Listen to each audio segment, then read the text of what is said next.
মোহাম্মদ রাসেল ইকবাল, আমি বাংলাদেশ জাতীয়তাবাদী দল বাঁশখালী পৌরসভা বিএনপির আহ্বায়ক। বিএনপির পক্ষ থেকে নবগঠিত কমিটির মাধ্যমে আমরা আজকে শহীদ জিয়ার মাজারে ফুল দিতে এসেছি। আমরা মনে করছি এই নতুন কমিটি দক্ষিণ জেলায় দীর্ঘদিন কমিটি ছিল না।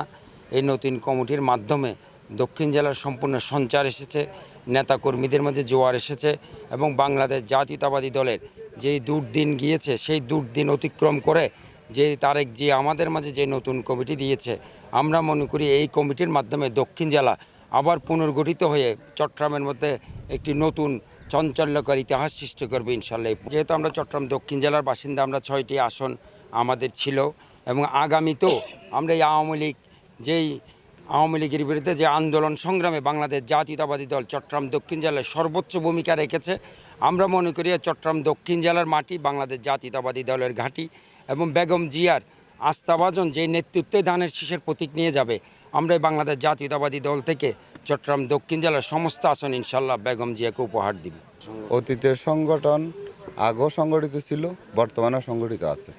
আমাদের নেতাকর্মী আমাদের নেতৃত্বে সবসময় সংগঠিত ছিল, এখনও সংগঠিত আছে।